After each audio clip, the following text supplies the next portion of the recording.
And boom, we are live. There it is. And of course, it's time. What you call it? It was missing. Good morning, crypto warriors, and welcome back to the Gem into Crypto, episode 150. Oh yeah, getting up there. Today is Friday, April 20th, and I'm King. And I'm Bitcoin Zay, and we're here to bridge the gap between cryptocurrency and the community, Monday through Friday at 10-ish. This is definitely a 10-ish day. This is a 10-ish day. Oh yeah, it isn't a 10-ish day. The game I peep, what's going on here? We give everybody a couple minutes to flow in, and while we're doing that, let's go ahead and announce the free Bitcoin winner from yesterday. Well, unfortunately, we didn't have enough participation, so there won't be a Bitcoin winner for today. No comments for today, unfortunately. Okay. But for those of you watching today, look for the question, and we'll send you that free Bitcoin later today.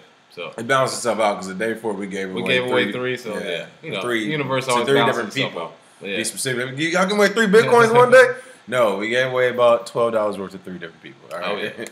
All right. There we go. Dane Avery, what's going on? Gia Rodriguez, good morning. Psycho Bunny Jones, happy flipping Friday. Oh, yeah. Allison Thompson, P-Man Van, hello. Thanks for the tip. Maurice, much appreciated. Alec G, what's going on? Oh, yeah. Alec, of course, is our producer, technical advisor, all that good stuff. Tessa, hello, good morning. Everybody flowing in on Facebook. I did put earlier for everybody, put your Garvey Forever wallet name, and I'll send you 100 Garveys if you subscribe on YouTube and put your name on here. So yeah, make sure you subscribe on YouTube. Boss Facebook, Lady, what's up? It's a great Friday. Everybody rolling in. Make sure you smash that like and share button right now. People to get some more folks in here. And let's just go ahead and jump straight to business today. Wow. We have a new dino of the day, people, of course. Absolutely. We actually have, was it 2 this week? I don't know. I can't keep up. We haven't had as much lately. Yeah, we haven't had as much. They've been quiet, but they're coming back. Wash, of course, the price is going up, so they have to come back. See the correlation there, right? FUD machine. FUD machines kicking in. Wall Street veteran likens cryptocurrencies to Candy Crush game currency. All right. We don't even have to go super in-depth in this one. Just the fact that they are now likening crypto to Candy Crush. I mean, how low do we go? Yeah, why are you How low does it go? Richard Bernstein isn't building any bridges with the cryptocurrency community. This is an article from ccn.com. The head of Wall Street Research Fund that bears his name said in a note to clients today that there is little difference. He's saying this to clients. There's little difference between cryptocurrencies and the virtual currencies you earn with internet games like Candy Crush, according to a report on Bloomberg. Wow. I mean, what else? It got him saying some other stuff. He's quoted as saying in a note to his clients in December, it is ironic that investors fear traditional equities, but they do not fear cryptocurrencies. One must remember that risk typically lies in what's invested and not what you fearfully avoid. He's basically said that Bitcoin's worth is derived from the value that people place on it. It is not backed by any asset. It's interesting. He says that, but doesn't mention the United States dollar in the same sentence. These people, I tell you. Right. You know, and of course, more FUD. Bernstein's basically saying this in the bubble like everything else, everybody else. I don't know. Same old same. We've heard it. What is this guy doing that's different? And whenever we hear stuff like this, it's always good to look up the source because who is this Bernstein? Who is Richard Bernstein? Let's go ahead and check his resume. Let's look at these receipts. Yeah. Oh yeah. Well, your boy Bernstein was once a member of the Merrill Lynch. He was a chief investment advisor. What? Merrill Lynch? Didn't they go under? I believe Merrill Lynch. Oh. They bombed and failed in 2009, which just so happens that's when he started his own company after he, I guess, had to leave when they got bought out by Bank of America. And he was on that team during the time of the crash of the American economy. So you already failed.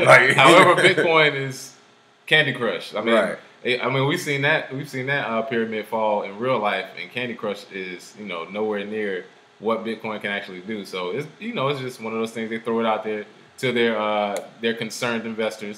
And they lead them astray, but whatever. P-Man Van said just that sentence is enough to hit him with the roar. You're right. We actually, as soon as we saw that earlier, he was like, I mean, the title gets the roar. Oh, yeah.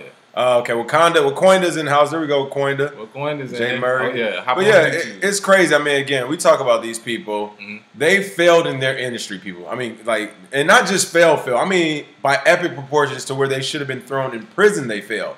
I mean, this guy was at the head of one of the banks that basically had to sell itself, to not go to prison. They sold their company so they wouldn't go to prison. And they still got bonuses. And they still got bonuses. Like, come on, man. Like, who is this? But of course, all those people who didn't know what they were doing in their industry, all those people who already failed, all those people who already lost a lot of Americans and international people money, now they're coming back to say things like, hey, cryptocurrencies like Candy Crush. Yeah. Hey, if it doesn't sound like something your grandpa would say, I don't know, what it is. Yeah. But as P. Man Van said, it's definitely enough to give him that loud roar. So let's go ahead. This is like Candy Crush. This is Candy Crush. It's a cryptocurrency right here. The sweet sound. The sweet sound. The sweet sound. Kind of piggybacking off that story, because I mean, all the first few stories all tying together. It's crazy. But Bitcoin is not a tool for illegitimate transactions, says Quebec's chief scientist. It's crazy. You got one guy saying Candy Crush, and then you got another guy, a chief scientist, saying no, this thing is the real deal. It's not for legitimate transactions. What's going on in Quebec with the chief scientist? Oh yeah, well, Remy Crimean. We've had a lot of stories of people who like to say, like we saw before, Bitcoin is Candy Crush, or that Bitcoin doesn't work, or that it's used for illegal activities. I've seen more stories about that than actual good stories about Bitcoin over the years. However, we have yet again another story, this time by the chief scientist of Quebec, who has stated that around 0.61% of the illicit activity in the world is attributed to Bitcoin use, meaning that they use Bitcoin as a medium of exchange. However, Bitcoin itself is not illegal. So at most, they say 1% of 1%. And that's like the second or third study that's come out and said that. We see this over and over, and in my opinion, it keeps solidifying the fact that we keep telling people it's not completely anonymous. You can use it. You don't have to be scared because people are using it as day to day. You see the advancements lately in technology and payments, everything. So, in my opinion, I don't see how people can see reports like this and still, say stuff like it's Candy Crush, but.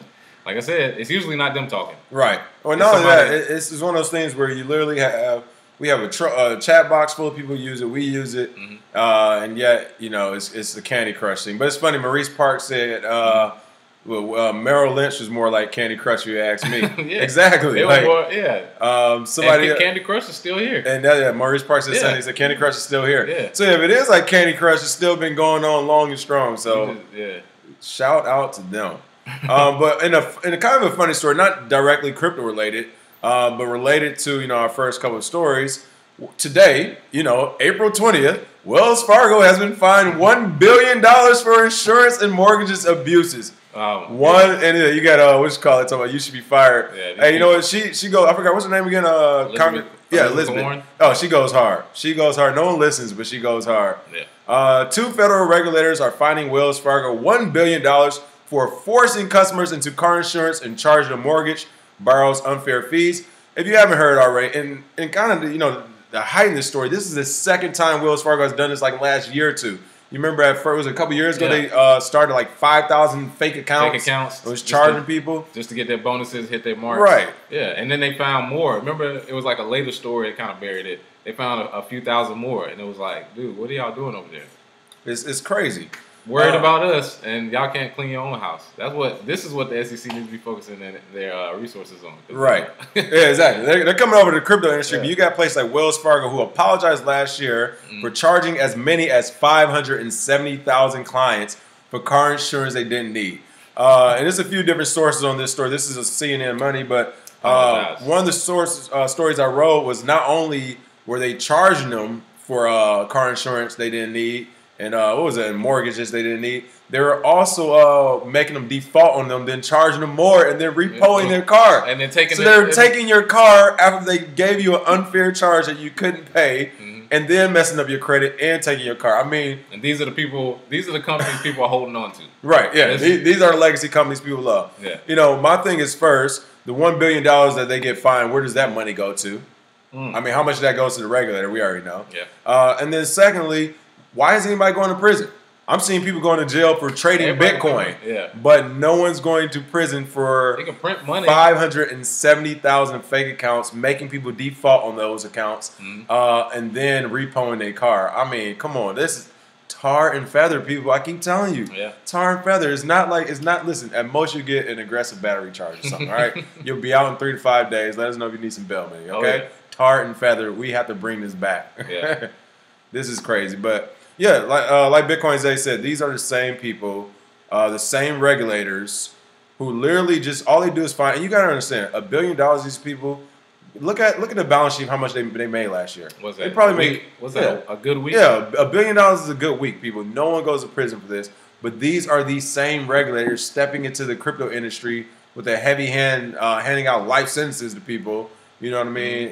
10, 15 years for crypto trading. You got the murderers and everybody else over here getting out before people who trade Bitcoin. So, again, looking at this convoluted mess of it's good that you see the two coming bureaucracy. Together. Right, exactly. Speaking of more banks that it's funny that people keep doing business with, I mean, JPMorgan, National Bank of Canada, and others test debt insurance on blockchain. We talked about this before. JPMorgan was basically headed a blockchain. I think was it Quora or something?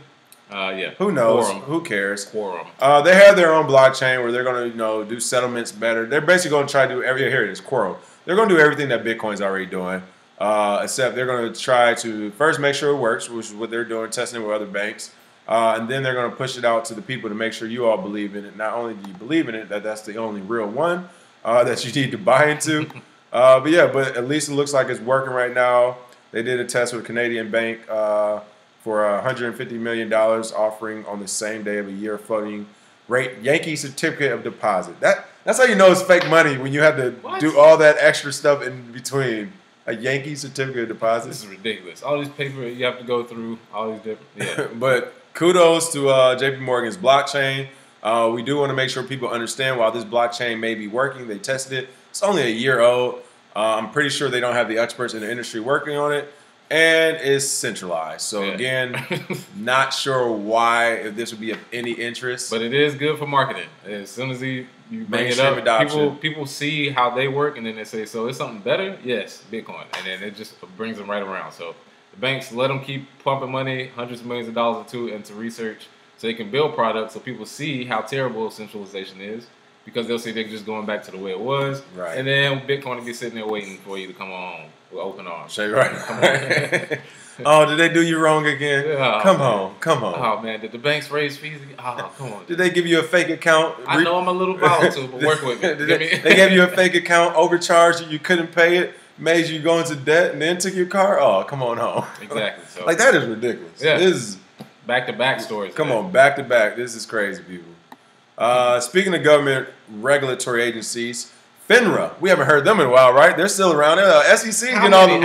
Alphabet boys. Listen, I would say legitimately 6, I think. Or at least 6 here in America. Man, I've heard like 60 in the SEC, IRS, FINRA, CFTC, NFA. People don't even hear about NFA's natural futures. They're actually butting heads with SEC, just in case people don't know, because they're going basically against everything the SEC is saying. So the futures, people can actually trade it. Make money. And there's one more I can't think of. But FINRA is in the news for fining Tezos co-founder $20,000 for Morgan Stanley disclosure failures, which is kind of whack. And this story originally came on Reuters, but I had to come to Cointelegraph because this picture was perfect. Like, this is literally how I'm sure all the regulators look. That's a dinosaur face right there. Right? Isn't that a dinosaur face with the wig and the little horn tip glasses or whatever, rum tip? Yeah. So U.S. regulators have fined Tezos co-founder Arthur Brightman $20,000 and barred him from broker-dealer interaction into 2020. Basically, they did this because he didn't tell them while he was working for Morgan Stanley that he was basically creating Tezos, which at the time, 2 or 3 years ago, or a year ago when they started working on it, no one thought it was real. It wasn't real. Yeah. It was nothing to tell. If you would tell a regulator, if you tell anybody, hey, I'm working on this side project over here. The software. They would be, what? Why? I don't know what you're talking about, and B, why are you telling me? Yeah. But since it made $232 million in the ICO, all of a sudden it's a problem. Oh wow, you didn't disclose to us you were working on a home run? Why didn't you tell us you were smart? That's like some mafia mob boss stuff. Yeah. It's like you can go out, you're making your 2 pennies here and there, they really don't care. But if you put in an extra 100, 200K, they're going, whoa. Yeah. You don't think this is good to tell the family? Yeah, exactly. You didn't come to the family with this? Exactly. You holding out on me? You heard my heart. This is crazy. So now they're fining him $20,000 and trying to basically tell him he can't go work at his regular job for another 2 years because of it. Oh yeah, absolutely. What's up, Chase? Yeah, What's Chase that coins in the house. Chase in here. What's going on, brother? One of our contributors, good brother. Another thing going, join his Telegram. Oh yeah, absolutely. Alex G said, I thought y'all dead at FINRA and SC. Oh yeah, North Carolina. Yeah. Oh yeah. Oh yeah, that is right. Yeah, FINRA. Yeah. For those that don't know, yeah, we have a thank Alex. I forgot all about that. We have a live stream back when we were at CIAA in North Carolina. Was it a month ago? Yeah, it was about a month ago. And we interviewed one of the FINRA regulators there live, and literally, he didn't know anything about crypto. All he knew is that it just needed to be regulated. Yeah, he was just like, we need to regulate it. We was asking questions about it. He was like, I don't know details. Hall monitors running to the bathroom. I just know somebody needs to be put in charge of that. I don't know what's going on here. So it was literally ridiculous. You're right, but we did kill them back then, but they're coming back. Yeah. Oh yeah, always. Somebody asked thoughts on decentralized exchanges. A lot of them still in beta right now, still testing. We actually, in our new newsletter, we have a decentralized exchange as our actual tutorial because we need people to be able to learn how to use it. Atomic swaps, using the Lightning Network, some of the different things you can use on that network. So to me, they're great. We'll see how far they can go with the volume to start because it needs volume. But yeah. I like decentralized exchanges. There we go. Better than centralized, or we back at banks. Right. Just top networks group. Hey, shout out. Thanks for making the live stream. That is Tessa Hall from the corner. Balance. Yeah, I can't wait. I mean, we always talk about decentralized exchange. People, when decentralized exchanges come, it's going to be like... Got to work out the kinks. It's going to be beautiful. That is when there's going to be a no-holds bar as far as what's going on in the crypto community. Because they will not be able to control who jumps in and out of it, or at that time, a lot of people are just going to stay in. So, can't wait. I mean, hopefully they actually get here by the time the next real big bull cycle comes, or as far as that price point's high enough, so people really want to swap and actually not pull out. Yeah, you know what I mean? Mm-hmm. So we'll see. One story we've been covering now, literally for the last week and a half, 2 weeks, ongoing for the last couple months. Titans. Right, is Telegram.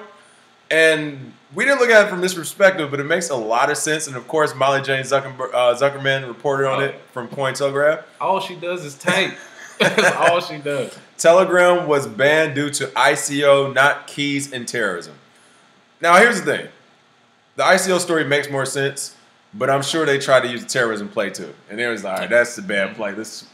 Absolutely. But stories are coming out basically, we were talking about they're trying to ban Telegram in Russia because of all the terrorists using it, or people trying to circumvent the system of protest. Money laundering. But it comes out, according to a copy of a letter acquired by RBK, allegedly from employee Roman Antipikin of the Federal Security Service, which supervises the system for operative investigative activities. This is so many. That's what I'm laughing. Man. The possibility of boys out here. Completely uncontrolled financial system they're quoted as saying is what reportedly led to block. It makes sense. They basically are saying that no, it's not all the stuff that Telegram can do with the protests or the terrorists. It's the fact that they are about to raise $1.7 billion to have their own cryptocurrency, which will dramatically change the landscape of the financial sector in Russia. And privacy. And that is scaring the crap out of them. He's quoted as saying, colleagues, the story is not all about this. You don't understand. The story is not about the encryption keys and terrorism.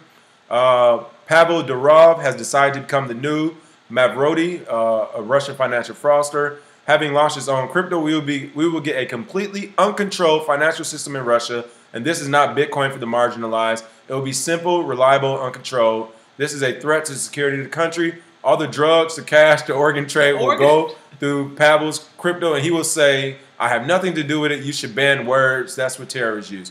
Well, here's the thing. People are selling lungs for Bitcoin. You should get, Roman, you should actually get Dino of the Day as well, because you clearly don't seem to understand Bitcoin. Yes, we want anybody to be able to make currency. Yes, we want it to be simple, reliable, and uncontrolled. And yes, it might be used for the drug trade. It might be used to launder money. But it's also going to be used by people who just want to go to the store and use this certain type of crypto. Yeah. So no, he is not. I don't think. You just have to study from a man in Quebec. Right. People don't use it. What are these? Yeah. What are people these? Just don't want to use banks anymore. But it's the fact that make some money while you do it. They're upset, and Russia's saying, if this is the reason, they're upset saying that this is going to upend our current financial system, which is, I haven't been in Russia, but if it's anything like U.S., good. and it's going to allow people to have freedom of choice and competition in the financial sector. Again, I'm not seeing the issue here. Yeah. Am I missing something?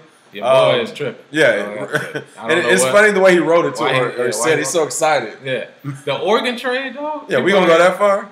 Man, people out here selling hearts for Litecoin. There we go. Thanks for got some new subscribers. Looks like we got people from Facebook coming over to YouTube. There we go. Bring everybody over. Everybody on Facebook. Like I said, if you missed earlier, giving away 100 Garveys to people on Facebook who subscribe on YouTube.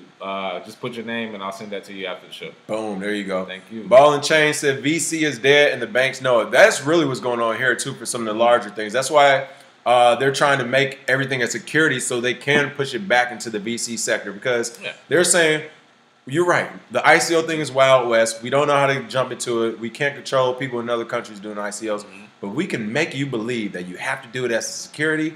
Then you have to go the whole VC route you've been going. We already had those channels plugged in. We know who to call. We're gonna do it like that. So yeah, they know it. Yeah. Listen, we joke about the banks and all these people. They have very intelligent people.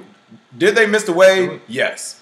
However, they are doing everything they can right now to make sure they get their pay off of this as well. Oh, yeah. So yeah. We see them. We see them. Selling shovels. Yeah, we know what they're trying to do. They're not that smart. Spreading food. Right. It's all good though. Speaking of fun, let's talk about some good news. South Korean crypto exchange Bithumb to issue own token in Singapore. What is going on with Bithumb? Well, it looks like Bithumb is coming out with Bithumb coin. It looks like another ICO. You all know how well those do, though? You know how well those do? We've seen exchanges Binance, Qcoin. They support their exchange with fees using their token. And honestly, I think it's a good move for them because they need a pump of capital. But they are, one of the biggest in the world. So it's good news for them, always. And any exchange, I always tell people, that has their own token, it's always a good risk reward to buy some of it and actually hold it long term because especially early on. Yeah, early on. I mean, they're cheap. One of the highest, the highest risk rewards you can have is on the exchange token. So good to see for Bithumb, and honestly, we'll see where it goes from here. And what I like about the exchange tokens as well is that you're betting more on the business at that point. Which, basically basically on the part of the business. Yeah, you own a part of the business. So. In order for you to really lose money, the exchange either has to start doing piss poor or they have to shut down. And right now, it's a need for exchanges. So in the short term, you definitely have a chance. Now, the first time you hear the story of a decentralized exchange really working and being liquid or having some liquidity, you might want to exit left. But until then, it's a good investment. Absolutely. Young Shepherd, what's going on? Thanks for subscribing and welcome to the stream. Oh, yeah. Thank you. All right. Major crypto investors request token oversight exemption in meeting with SEC. All right, so these are the big investors. Looks like Andreessen Horowitz. Yeah, I can't say that right. Union Square Ventures urged the U.S. Securities and Exchange Commission to consider a crypto exemption at a private meeting. Of course, it was a private meeting. I wonder how much money and deals were made there. But basically, they're going to the top officials of the SEC. Saying that the regulations on the ICOs and everything are too stringent, too tight. Something we've been saying. They're saying it's hurting their businesses again. Something we've been saying. Literally, the fact that a couple years ago we were allowed to invest in any ICO we wanted to, and then literally one morning we wake up and they say, well, it's illegal to do that now. I mean, come on. It's a security. Yeah, it's how we. That was pretty whack. They just use a blanket term to subscribe utility tokens, ERC20 tokens. So from a business standpoint, if you were good at identifying ICOs to flip and make money on, then you wake up next day and your business is literally is done. So, but what's messed up about this story is that we keep saying it. Don't ask them for anything. Yeah. It's people like these big companies, and I get it. They're multi-billion-dollar companies. They're like, hey. We know these guys. We're taking this thing. We about to work with these regulators. Let's play golf with them anyway. We're about to have these private meetings. But for the mom and pop and for everybody else out there, we can't have the private meetings. Nor do we want to because they are coming up with rules as they go. Yeah. And it's like and they just come out with the news. Oh yeah, we passed this. It's like no, you didn't want to give me a heads up. A meeting could have gave me a Google Hangout, something. I don't know anything. Right. And the exemption they're basically asking. Here's what they're really asking in that private meeting. They're like, look. We came in the game late. Give us 3 to 6 months to move how we want to, and then stick on more regulations. But right now, we need a timeout. We need to pause. We can make this money. We can all be rich. We can all be rich. We got to make sure they not. Turn the faucet, turn the regulatory faucet back on November, December, and we're good to go. That's what that means about. But again, it's the fact that it's kind of like the guy was at the Kraken, CEO yesterday. It was like it's an insult for them to even say anything. It's an insult for us to even have to ask them for an exemption. Yeah. We don't have to ask them for anything. They are literally pulling this stuff out of the thin air. Let's say something. They're pulling it out of thin air, and they're just trying to scare people into paying them. I mean, really. Yeah, and of course, it's a private meeting. Yeah, of course. Yeah. Like I said, they could have done a simple Google Hangout. Right. A public one. Public Google Hangout. Yeah, we have the technology now. They're not doing that. They not. Yeah, you can't do that one. Put that meeting on the blockchain, brother. That's true. I like that deal. You know what? Meetings on blockchain, people. Yeah. Public meetings on blockchain. That's amazing. Meet with the SEC. We need to know.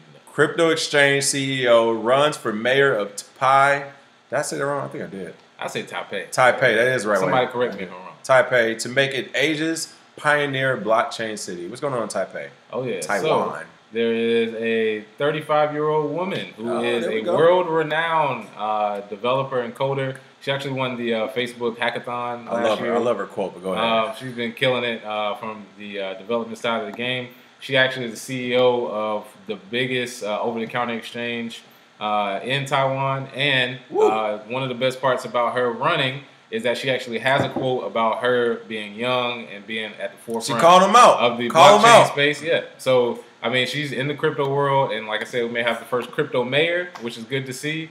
I love it because we've already said it. We said people are going to start either forming their own colonies, like own islands, own places to live with their own governance, or they're going to go to countries that already have the infrastructure and run for mayor or run for governor, run for, and then implement crypto law where it can work, because she's obviously been in it. So, hey, this is a good thing to see right now, the intersection of cryptocurrency and politics. So right, and we have been calling it out. Yeah. We've been telling people like this is. It's new school people. It's the new school. Either you get with it, or you get out the way, or get ran over. But I love this quote. She said, "With 8 candidates running for mayor, most of them are nearly 60 years old or older than 70. None of them know what's going on in the world, nor what challenges or competition we face. This person needs to have the money, the guts, the passion, the experience running a team and company." Absolutely. And to be honest, if you are, especially for, again, this isn't an age thing we talk about. It's more of a mindset thing. It's just unfortunate that, sometimes the older you get, the more of your mindset you're stuck into. But even when it comes to running a company in position, when we talk about whatever position in the government, she's right. Like, a lot of these people are 70 plus, 60 something plus. When was the last time you ran a business? When was the last time, you know what I mean? Like, when was the last time you was in these streets? Yeah, right. Put in the work. Right. And you saw how people really felt. Working 18 hours a day, not because whether you have to or whether you want to, you're building something. You don't do that at that age, which is okay. I mean, hopefully you worked hard enough in your life where you can relax then. But yeah, she's 35 years old, coming off of Facebook hackathon. She's in the crypto space. She and look like she's not scared the way she's talking. Yeah, she's coming with that fire. Yeah, so again, I hope to see that goes well over there. Definitely be checking it out soon. Yeah, I love it. That's like the second time in a week somebody called it out. Draper and now her. Yeah, I'm telling you, people, the call out's about to get real. Yeah, we talked to a lot of people in business. Tired of the bull, and they're like, "Look, I got the money to say what I want." Nobody wants to wait for their turn right now anymore. All right, we ready. We got this from now on. So right now sounds about right. Right. Yeah, I like that. That should be a quote from her. Right now sounds about right. Wow, that's still my quote. That was an amazing quote. Get some bracelets something made with that. I know, right? That was a great quote. Crimean, I can't pronounce nothing lately, man. Crimean, that's right. Yeah, Crimean government considers crypto fund to attract foreign investment and avoid sanctions. Absolutely. The Crimean government is considering the possibility of creating a cryptocurrency fund for foreign investors to avoid sanctions. What's going on in Crimea? All right, so Crimea is basically doing a country-wide sale for their country, basically. Right. They're broke. They need money. So basically what they're going to do is they're thinking of opening a crypto fund where people can donate or give crypto into the fund with the hopes of growing in value so that they can use it to purchase stuff for their country to grow. Which, we've stated before, like when countries need money going forward, they can actually have these funds where all they need is an actual Bitcoin address or Ethereum address. Everybody can donate. They can use that to buy goods, infrastructure. We already have dApps working on product movement on the blockchain. So you have the infrastructure for that in the future. So if we have countries who have big, donations in Ethereum, they raise money and they use it for their infrastructure going forward. You can have poor countries owned by regular people. Like you can own a part of Crimean. You can own a little bit of Venezuela right now. You can. I mean, it's happening right now. Like there's countries, talking about they may start their own digital currency. Tokenized country. I think those aren't going to work. But the ones that don't have much money, but they say, hey, we basically our country's for sale. Let's have we'll raise $200 billion or something. People can donate to it. You get your return based on the value of their market, and if it works. And then what's crazy is that deed, like a title deed, you can actually put that deed of part of a country, land on the blockchain. So the entire world, you talk about when people fight for territory and land these days, and this belongs to our community or culture or whatever, you can now say, let's look at the blockchain. Who put the money up? It can be this done is easily. who it belongs to. You can put a cap on how much you can. That would be crazy. Donate. You can tier it like Civic. You know what I mean? Like you can, only a certain people in the lottery wise, and then like I said, put a cap on it so you don't have super rich people take everything. Sergeant Crypto, that's true. He said the U.S. don't like things like that. Oh, we know that. We definitely know that. Yeah, but again, it would be crazy because if that were to happen, something like that were to happen, of course, wishful thinking, but you never know. I think people would take more ownership. Yeah. It's like if you bought a piece of land, it's like, hey, you're not. Hey, pick up that trash over there. What's going on? This is what you're doing. This is my land. When you're just a renter, or if you're just a person that's just around, just chilling, Yeah, you don't really care, and then that's how stuff happens long term. So, all right, for the free Bitcoin today, what are we doing? All right, so for the free Bitcoin, let's go back to Bernstein, our dino of the day. This guy. We've heard it compared to Candy Crush. What is your funniest comparison you heard Bitcoin to? So far, because I haven't heard Candy Crush before. Let's see, what else have they compared it to? Beanie Babies. Yeah. There's a few out there. Let us know what's your funniest comparison, and put your public address, and we'll send you that free Bitcoin. There you go. It's the easy one. Oh yeah, for Friday. Other than that, have a happy Friday, everyone. We will see you all next week, Monday at about 10ish. 10ish. Other than that, cheers. Have a great weekend. Have a good one.